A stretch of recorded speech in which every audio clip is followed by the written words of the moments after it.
Hey guys, welcome to the FPL Tips YouTube channel. This is Akhilesh here, and I'm here for a quick video giving out all the information from the press conferences of all the 20 clubs and the main talking points that come out of that and what that could mean for our decisions right with deadline just about 5 hours from now. Okay, starting directly with the first thing, which is Spurs injury issue, where there's two centre backs, Christian Romero and Mickey Van de Ven, are set to miss the game against Man City. I guess I'm just hopeful Romero will be back next week, but Van de Ven might be missing out for a few weeks here. He's still struggling with a hamstring injury and not expected to return until mid of December. So that means that Erling Haaland is going to be up against Radu Dragusin, who's been looking shaky of late, and Ben Davies, who's he's a decent defender who can do the job, but when it comes to Haaland, is like clearly a mismatch in terms of size. So I think this is a game that Haaland will get a lot of joy. I don't think there's someone like Romero who can do the job on Haaland by marking him one on one throughout.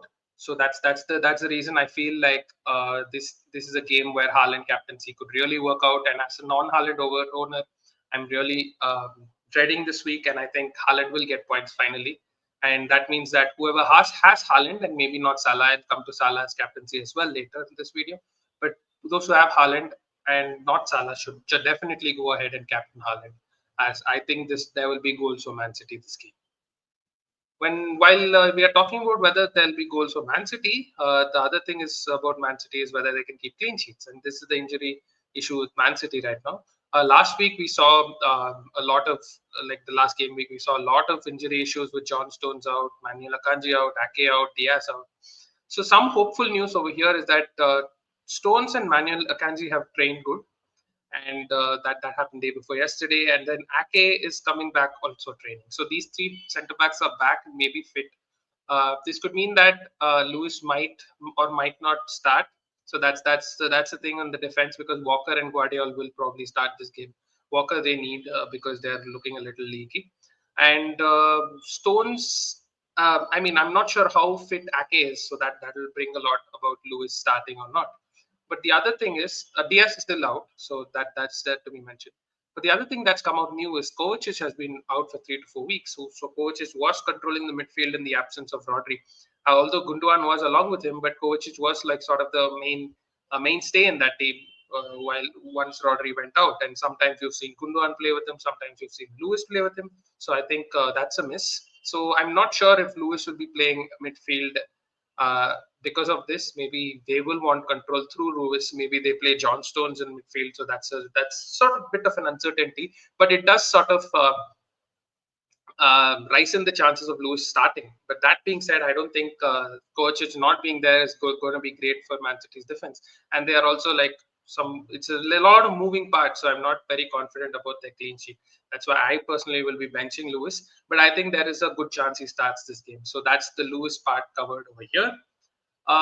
Coming over to Liverpool, some news from Liverpool. Virgil is all good, so like he came off on the international break without playing the second match, and sort of Koeman had mentioned that it's just like sort of resting him for that part. And then Trent is not training also. That's an issue with Trent. I don't think he will be playing against Southampton, so he's a sell. Those who have Trent, I think he's already dropped in price today, but he's still a sell. He's not going to be playing this game in high expectation. Like I'm highly likely to sure that he's not going to play this game.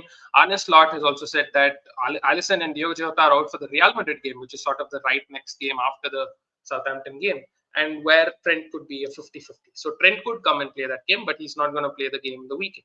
So that means he's a sell, because you look at the next few fixtures, it's Real Madrid, and immediately after that's Man City. And then it's Newcastle, then it's Everton. Very quick turnaround, December 1st, December 5th, December 4th, December 7th. That's just 3 days turnaround, quick turnaround. And I don't think Trent will get his legs through all these games coming but just back from injury, which is why I think he is a sell at this point.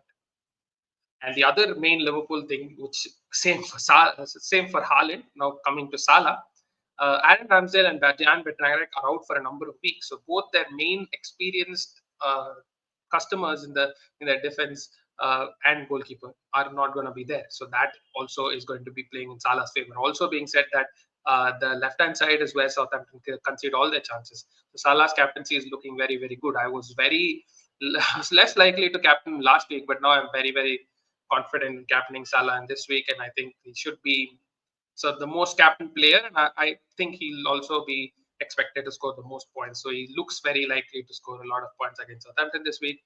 The other small Southampton news is that Fraser and Suleiman are fully fit, but I'm not sure this will impact a lot of decision making this week. But just that Ramsdale and Bednarek being missing out is a huge thing that Salah will get a lot of joy. Quickly, just touching upon Chelsea, I think Cole Palmer was seen in for training a few days back. Romeo Lavia also was seen in training. Caicedo, Fernandez were all involved after playing in South America. So the one thing with Cole Palmer right now, otherwise I would have seen him as a genuine captain, is the 6:30 kickoff, because not because of the myth around, but because it's going to be a long travel for some of these players, and some of these players are also like a little bit of doubts. So not sure who's completely fit, who is not. So that's also a thing. I think Colville also pulled out. Gusto it was an issue. Fana was an issue. Sancho was an issue. They've all been pictured training, but not sure how fit they are. So that's why I think I won't be captaining Cole Palmer, but I think Cole Palmer should be definitely fine playing this week. He's been training for a few days, so he's nailed to start. Reece James, on the other hand, has now got another unfortunate hamstring problem, so he's an avoid for now. And yeah, unfortunately, we're not going to get a lot of Reece James anytime soon. I think they'll try to ease him back in, because I think they sort of threw him back in this time. So I guess, but it's very unlucky, unfortunate to think from a Reece James point of view. Another popular team is Arsenal. Bukayo Saka is facing a race against time in order to be past fit. This was on like a three days back, put up by Tiki Taka Corner, who's a very reliable account from an Arsenal point of view, and also Sammy Mockbell is who he is quoted in this, who's also a very reliable Twitter handle. So that's the thing that puts me off saying that Bukayo Saka is a buy. He could be a hold, because you never know, he might end up starting, and Arteta never really reveals anything much. But I don't think he's a buy this week, and that just guarantees that it's okay. Hold your guns on Bukayo Saka. You can wait and watch, see if Havertz is an option, see how Arsenal fare at the start of that good fixture run, and the good fixture run continues until game week 24-25. So that's the thing. I think wait and watch for Saka. But what Arteta had mentioned in his press conference yesterday, I take it with a pinch of salt. I'm not sure how much of this is true or not. But Rice and Saka returned to partial training. Trossard also trained. So Calafiori and Timber were also training and available. So all these returning parts in the team. Calafiori, I think, is very important for them. Even Timber being there is important, because Ben White is now out for a number of months, and that sort of is another thing I want to wait and watch, whether Timber offers the overlap that Ben White used to offer for Saka to be a very good asset. Tomiyasu is unavailable too. So overall, just hold your guns on Saka, hold your guns on Havertz. Just wait and watch maybe a game or two, and then we'll try to create funds to get in that third Arsenal. But I think the two defenders are pretty much solid, and Arsenal are top for expected, like for projected goals conceded this week, projected clean sheets this week. They're top. So I think it's a good thing to have a double Arsenal defense this week. Quickly touching upon Man United, I don't think Ruben Amorim mentioned a lot in his press conference, he was just general questions around his feeling, how he's looking forward to the first game, but not too much on the injury front. But Maguire looks set to remain out, and Martinez and Lindelof, who withdrew from international duty, but not much information from them as well. Mainu, Shaw, Malacia, Yoro, Casemiro, and Ahmad were all pictured in training before that. So that's a good sign for owners having them. But it's again, Man United, as I've been mentioning a lot of times, is get through the fixture and then try to jump like 4 or 5 weeks later after the Man City away game that they play. Brentford and Everton, I think this is an important match to look out, because I personally am looking at some bold moves in this game, because Brian Mbeumo is expected to be fit. Johan Wissa and Ethan Pinnock are also expected to be fit for the weekend. But I think there's a bad away form for Brentford, which is why I'll be playing Mikolenko and I'll be benching Mbeumo, and I'll be playing Solanke and I'll be benching Lewis. I think that's because the downward trend for City as a defense and the upward trend of Everton as a defense, and the fact that Brentford are not good away from home, that sort of helps me make this decision. And Everton, I think Dwight McNeil has had a good week of training, so he should start. Jared Branthwaite also trained. That's another good thing for Everton defense, and Dyche is hopeful for him to start.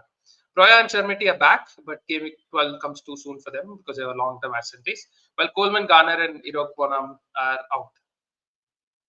Just slightly touching upon, I don't think this is too much of too big of a concern. I think all matches will be going on, but there's be a lot of snow forecast this week. Arsenal are playing Nottingham Forest, looks to be a safe bet with sunshine on Friday in London and just the light rain on rain forecast on Saturday. So then there's no like issue of that being bad. Chelsea Leicester was sort of the talk because that there was a very bad weather in the Midlands in Leicester's home and where the temperature was dropping very badly. But I think that should be fine as well at this point. This is an article in football.london which sort of mentions that.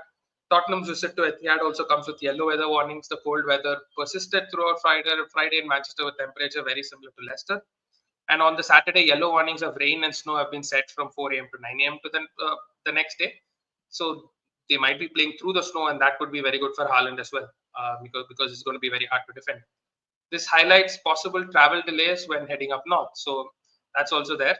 But while the rain looks strong, it could be doing fans a favor with melting away any remaining snow and ice as temperature rises to 12 degrees by kickoff. So that means that basically both these kickoffs should be safe as well. Although both games face challenging weather conditions, it's likely that both will be safe to play. I think it's a little more threat than the Arsenal Nottingham Forest game, where also the weather forecast is bad.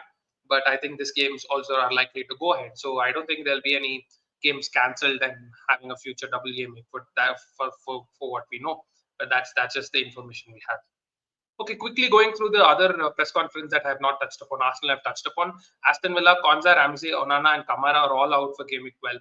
So it's like sort of reeling team right now and sort of injuries. They're having their issues. So that's why I think Ava Watkins is still in a void.